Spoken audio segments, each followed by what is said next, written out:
Okay, let's unpack this. We are diving into a structure that sits right at the center of American finance, yet, it remains largely invisible to most people. hmm So who is the ultimate financial watchdog for your broker? If you're like most people, you immediately think of the SEC, the Securities and Exchange Commission. And you're not wrong, technically. They're the ultimate authority. But the day-to-day reality is it's different. It's very different. The actual frontline regulator, the one that licenses the individual who manages your portfolio, is a private corporation. Right. A massive self-funded, industry-led entity known as FINRA. The Financial Industry Regulatory Authority. We are talking about an American corporation, but it operates as what's called a self-regulatory organization, or an SRO. And that duality right there.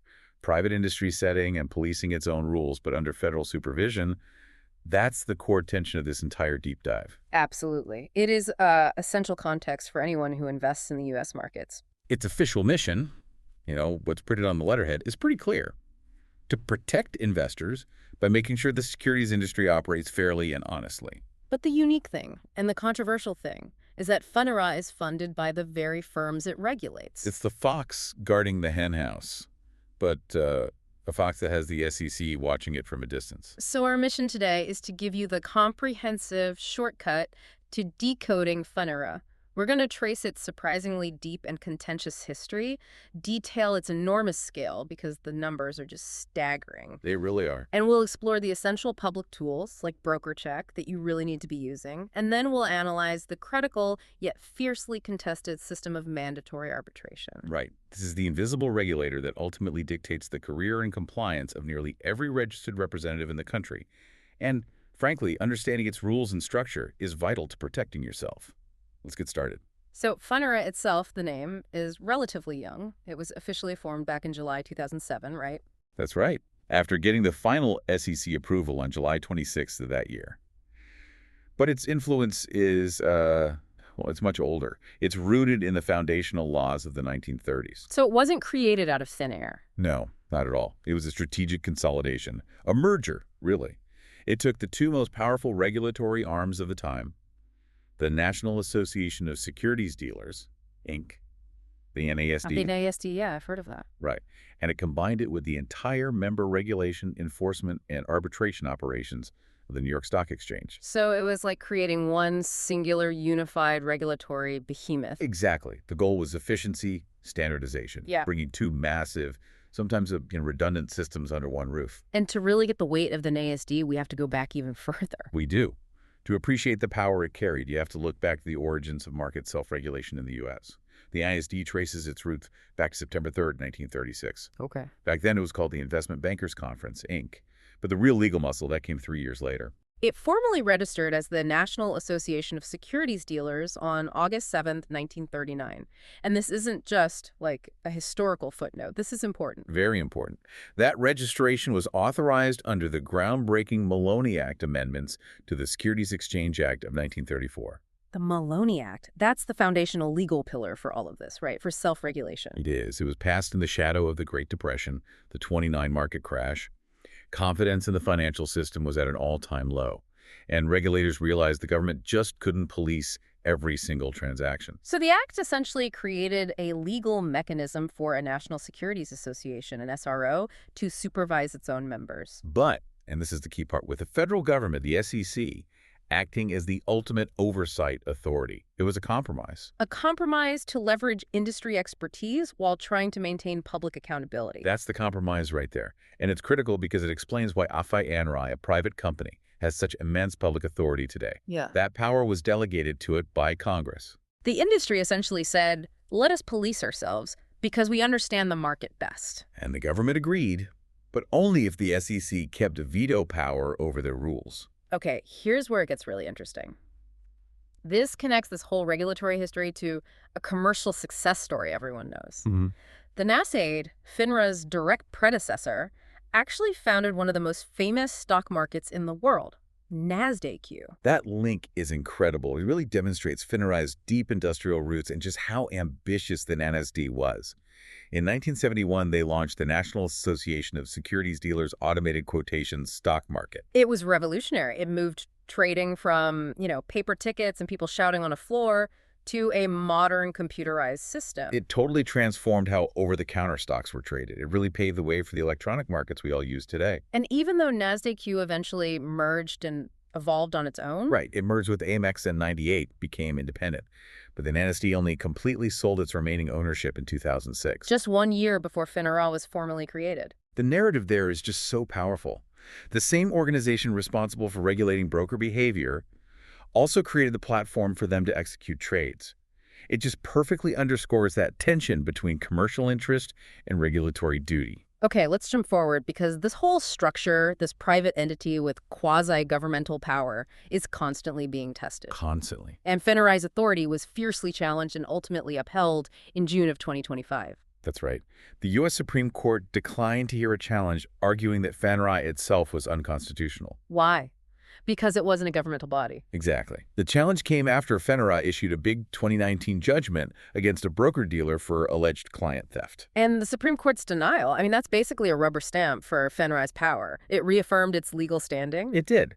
It signaled that the constitutional challenge to the entire SRO framework, at least for now, has failed. But that legal validation only intensified the political debate. Well, for sure. We're seeing continued active efforts in Congress to dismantle or at least radically reshape FINRA's role. Specifically, you have to look at the legislation introduced in the 119th Congress by Congresswoman Lisa McClain. Her bill is a direct assault on the SRO model. A complete assault. It seeks to transfer all rulemaking, examination, and enforcement authority from FINRA directly to the SEC. Just hand it all over. And this reflects that deep political skepticism around self-regulation. Critics argue that, maybe the model was necessary in the 1930s, but now the markets are mature enough and regulated enough that enforcement is too vital to be delegated to a private entity that's accountable to its members, not just the public. And that's the core question. Yeah. Is the expertise you gain from industry management worth the potential conflicts of interest? Right. Is the private efficiency of FINRA, which runs on industry fees, better than the public transparency of direct government control? It's a debate between efficiency and pure public trust. And the answer to that informs everything we're about to discuss, starting with its staggering size. Let's look at the numbers because the sheer scale of FINRA it's just difficult to comprehend. It really is. To understand its power, you have to grasp how much of the market it covers. As of October 2023, FINRA oversaw 3,394 individual brokerage firms. And that number means What? that basically every firm dealing with retail customers in the U.S. is under their watch. Pretty much. Unless they're regulated by a very specific smaller SRO, like the one for municipal bonds, then yes, FINRA is their regulator. Okay. And this oversight extends to 149,887 branch offices. And get this, approximately 612,457 registered securities representatives. Wow. 600,000 people. So if you've ever dealt with a broker or an investment advisor, that person's credentials, their behavior, It's all dictated by FINRA rules. All of it. And this requires a massive operation to manage. So how many people work for them? FINRA employs about 4,200 people. They've got headquarters in D.C. and New York, plus 20 regional offices across the country to do all their exams and enforcement. And the cost of running all this has got to be huge. Oh, yeah. We're talking about an organization with a 2023 budget of over $1.4 billion. $1.4 billion. Okay, so let's get right to the funding mechanism. How does a regulator run $1 billion budget without using taxpayer money? This is the crux of the SRO model. FINRA is almost entirely self-funded, primarily through fees and assessments levied on the industry itself. So they charge the firms they regulate. Exactly. Assessments on registered reps, application fees, annual fees, a gross income assessment, fees for principals, a charge for each branch office. Wait, you said something else. I did. Crucially, they also get to keep the funds generated from the fines they levy against firms and individuals. Okay, that immediately sounds like a conflict. If the regulator funds itself through fines, doesn't that create a perverse incentive to just generate revenue? That is the exact criticism leveled against the model. Right. Maybe they'd avoid going after the biggest firms who pay the most in annual fees. Critics argue that relying on fines means the regulator might, consciously or not, view them as an income stream rather than a deterrent. It puts FINRA in this position of balancing its own financial stability with its investor protection mandate. It's a constant inherent struggle. So let's shift to what they actually do. Their scope covers everything from stocks and bonds to futures and options. Let's detail those core functions. Okay, the first core function is rule writing and licensing. They admit firms, license individuals, but more importantly, they write the actual rules governing their behavior. Detailed, prescriptive rules. Very. Covering everything from how a broker can communicate with the public, to minimum capital for firms, to complex supervision requirements. The second function is compliance and examination. This is the actual policing. Right. They conduct thousands of compliance exams every year. They're checking to make sure firms are following both federal securities laws and FINRA's own rules. And third is enforcement. Yes. They have sanctioning power, delegated by the SEC, to investigate, charge, and discipline firms and registered reps. They can impose fines, suspend brokers, or even bar them permanently from the industry. But their reach doesn't stop with their own members. They also sell regulatory services. Correct. FINRA's Market Regulation Services Division sells its expertise to major stock markets. The NYSE, NASD, Amex, the International Securities Exchange. So FINRA is essentially monitoring trading for these exchanges, looking for manipulation, fraud, unusual activity. Exactly. It lets the exchanges focus on commerce, while FINRA handles the heavy lifting of market surveillance. We should also mention the Investor Education Foundation. It sort of nods to their public service role. Absolutely. Established in 2003, the foundation uses research and tools to support financial literacy, particularly for underserved Americans. It's a crucial part of the investor protection mission. Okay, let's focus on the compliance engine. FINRA doesn't just examine randomly. They focus on specific risks they detail in their annual reports. What were the takeaways from the 2023 report? The annual report is basically FINRA's warning shot. It details findings from last year's exams and tells firms what their programs are prioritizing for the coming year. It's designed to let firms self-correct before they get inspected. And the 2023 report showed a clear focus on market integrity and complex products. Right. We saw topics like monitoring for manipulative trading, ensuring fair pricing and fixed income, and scrutinizing compliance with fractional shares and Regulation SHO, which deals with short selling.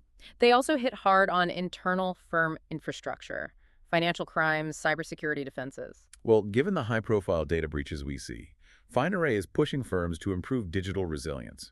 A cyber failure is a regulatory failure. But the biggest compliance burden on the industry lately has arguably been Regulation Best Interest, or Reg BI. Oh, absolutely. The report dedicated significant attention to compliance with Reg BI and its companion, Form CRS. This is a deep concept that needs some clarity. So Reg BI fundamentally changed the legal relationship between a broker and a client. It did. It replaced the old suitability standard, which only required a broker to recommend investments that were suitable, with the best interest standard. So under the old rule, if 3 funds were suitable, the broker could recommend the one that paid them the highest commission. Exactly. Under Reg BI, the broker has to mitigate conflicts and act in the customer's best interest at the time of the recommendation, even if that means picking a lower commission product. It was a massive operational and legal shift. And Form CRS. That's the customer relationship summary. It's the document that has to be given to retail investors, detailing services, fees, and the firm's disciplinary history. FINRA's 2023 report shows they're actively checking that this shift in conduct is actually happening in practice, not just on paper. Let's turn back to enforcement. The fine trends are really revealing. We saw a big dip in fines from 2021 to 2022. We did. In 2022, FINRA issued $48.1 million in fines. A lot of money, but it was nearly half the $90.1 million from 2021, so the enforcement magnitude can be very inconsistent year to year. And that 2021 number was an anomaly, right? It was inflated by one massive action. Heavily inflated. The $57 million fine against Robinhood. That one fine was over 60% of that year's total.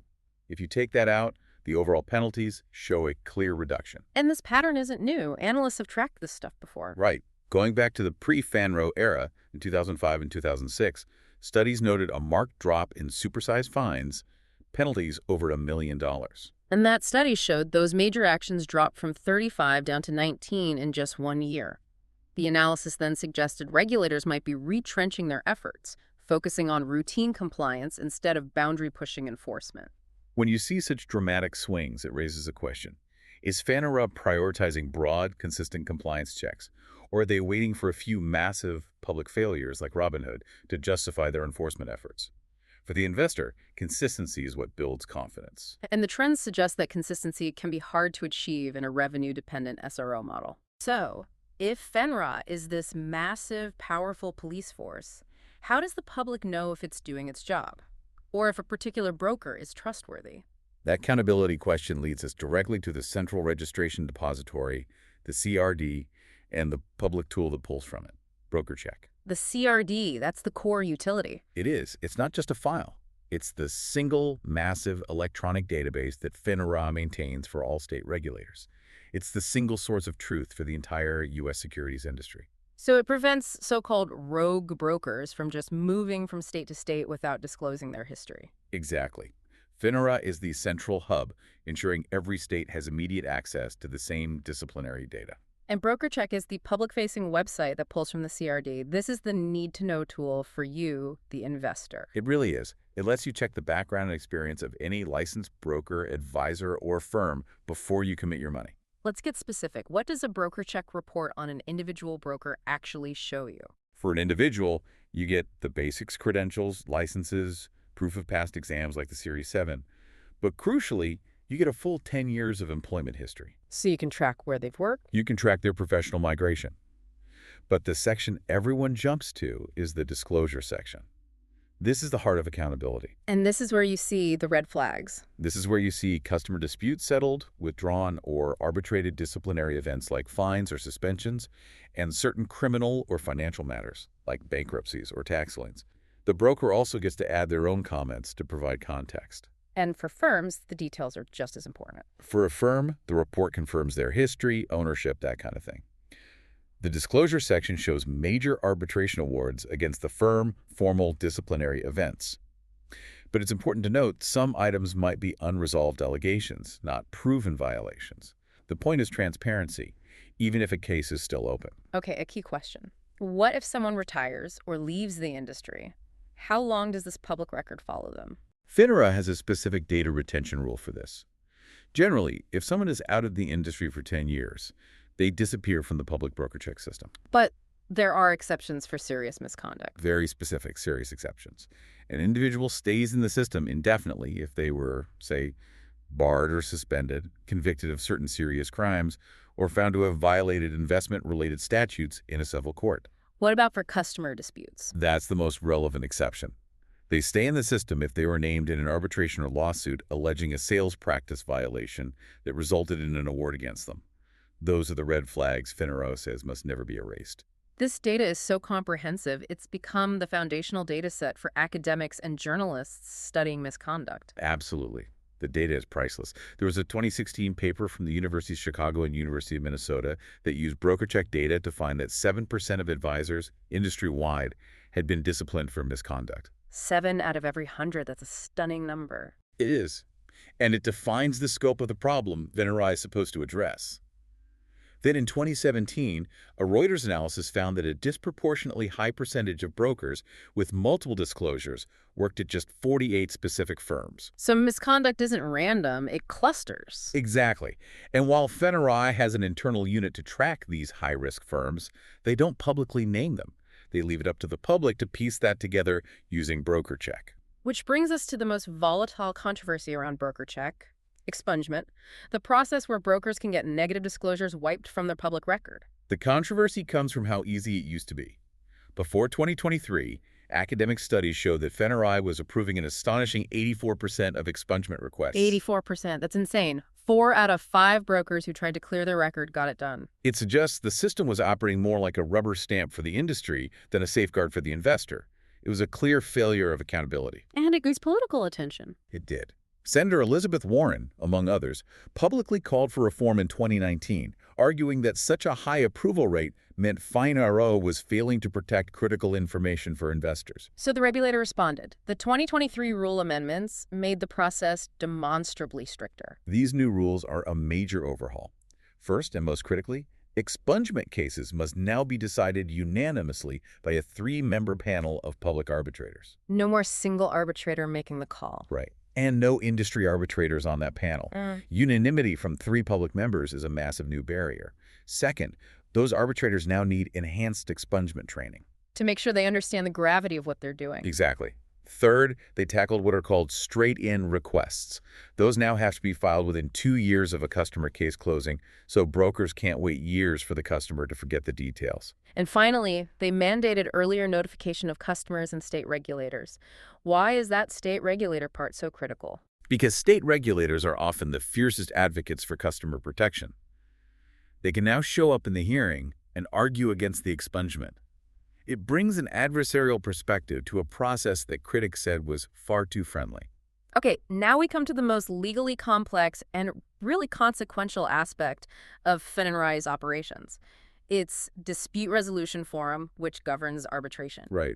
If you lose money because of broker misconduct, this is likely the only practical path you have toward getting it back. And FINRA operates the largest forum of its kind in the U.S. for this. It does. It resolves disputes between customers and firms, and also between employees and their firms. The stakes here are enormous. And the critical factor we have to stress is that for most retail investors, arbitration is not optional. It's mandatory. That's the key.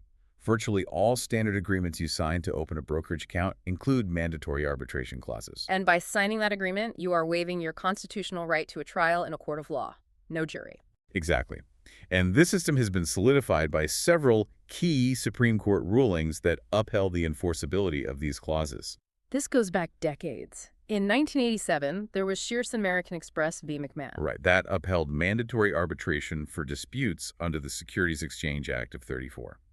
Then, 3 years later, in 1990, the case Rodriguez de Quijas v. Shearson American Express extended that to the Securities Act of '33. So those two rulings together made FINRA arbitration the primary and often the only legal avenue for retail investors. They did. Wait, if the clause is mandatory, is there any exception? Any way a customer can still go to court? Yes, one crucial caveat. FINRA rules explicitly say that firms are not allowed to limit customers' rights to pursue class actions in court. Ah, so individual claims are funneled into arbitration, but systemic failures affecting a huge group of investors can still be litigated. That's the distinction. For the individual, though, INR arbitration is basically their only courtroom. So let's get into the mechanics, especially for larger claims. For disputes over $100,000, the case is heard by a 3-member panel. The traditional structure is one industry panelist, someone from the securities industry, one non-industry panelist, and one non-industry chairperson. And what does that arbitrator pool look like? The goal is balance. As of 2023, the pool was nearly split. About 4,200 industry panelists and 4,000 non-industry panelists. FINRA trains them all to serve in this quasi-judicial role. And the selection process isn't just random, right? It's a bit of a game. Not at all. It's designed for strategic striking. The customer and the firm each get lists of 10 local arbitrators for each category. Each side can strike up at 4 names from each list without giving a reason, and then they rank the rest. And FINRA's system picks the highest ranked available arbitrator. So both sides are trying to eliminate perceived bias. What information do they get to make those decisions? They get detailed 10-year biographies for each potential arbitrator, plus their prior award histories. This is critical. A firm's lawyer might look for an arbitrator who historically awards low damages, while an investor's attorney might want someone who tends to find for claimants. The due diligence in that selection phase can often determine the outcome before the hearing even starts. It absolutely can. Now, what about smaller claims? Not everyone is disputing 6 figures. For claims up to $50,000, FINRA has simplified arbitration. It's meant to be quicker and less costly. It's usually decided by a single arbitrator just reviewing the documents, without an in-person hearing. Okay, let's get to the most controversial statistic. The customer win rate. The numbers are pretty sobering. Through July 2023, there were about 1,900 new cases filed. Of the 163 customer cases that were fully decided, customers were awarded damages in only 26% of them. 26%. So the brokerage firm wins, or the customer gets nothing almost 3/4 of the time? That's right. If FINRA's mission is investor protection, why is the success rate for the defense so much higher? Is the deck stacked? That low success rate is the primary argument from critics of mandatory arbitration. They argue the process inherently favors the firms. And it's worth stressing, FINRA counts any positive award as a win, even if you lost $50,000 and only got awarded $500. And the process itself has become incredibly complex, right? It mirrors traditional litigation now. It has. Louis Lowenfels, a key author on securities fraud, said back in 2006 that what started as a relatively swift and economical process had evolved into a costly, extended adversarial proceeding dominated by trial lawyers. And that's still the reality. Imagine walking into a hearing representing yourself against three high-priced corporate defense attorneys. That's the situation for many customers. And while there are organizations like PIAB, the Public Investors Arbitration Bar Association, that represent customers, the cost of hiring a lawyer can be prohibitive. Brokerage firms, on the other hand, just see litigation defense as a cost of doing business. The resource imbalance is substantial. The pushback against this perceived imbalance led to a major reform, the shift toward all public arbitration panels. Yes, there was real speculation Congress might just ban mandatory arbitration clauses entirely. So to preempt that, FINRA launched a pilot program in 2008 to evaluate using all public panels with no industry arbitrator. The logic being, remove the potential perception of bias from having a colleague of the defendant on the panel. Exactly. The change became permanent in February 2011.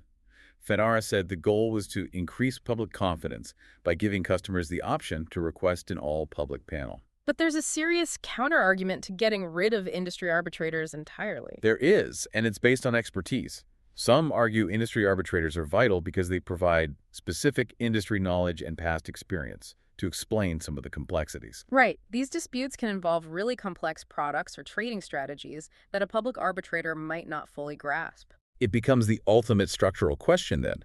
Do you sacrifice some perceived fairness to include someone with deep industry knowledge who can accurately assess the complex facts? Or do you prioritize public confidence by using only non-industry panelists, accepting they might miss critical nuances? It's the constant duality of FINRA.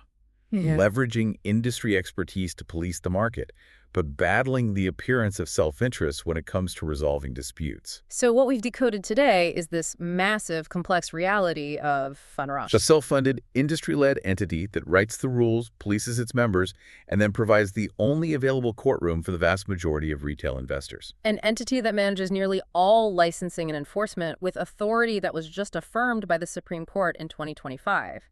Yet every single major action it takes, from defining what disclosure stays on BrokerCheck to deciding the structure of an arbitration panel, it all involves this constant internal tension. It's a tightrope walk between industry efficiency and investor confidence. The evolution of FINRA, like with the 2023 expungement reforms and the all-public arbitration option, shows a reactive organization. It's pressured by politics and public demand to prioritize investor protection. But the structural conflicts of the SRO model, they remain. And we've seen that the low win rate for investors in mandatory arbitration is a persistent critique, regardless of who is on the panel. And its funding mechanism, reliant on industry fees and fines, creates pressure to balance punishment with revenue. This raises a final provocative thought for you to consider. If the Supreme Court continues to affirm FINRA's constitutionality, but Congress introduces legislation, like the McLean bill, to strip FINRA of its core powers and hand them to the SEC, is the SRO model reaching its breaking point? Will the continuous battle between industry expertise and investor protection ultimately lead to the end of self-regulation in U.S. financial markets? Or is the current structure simply too efficient and too ingrained to ever be replaced? That is the essential political and financial question hanging over every single transaction your broker executes. A comprehensive deep dive into the silent power governing the brokerage world. Thank you for joining us.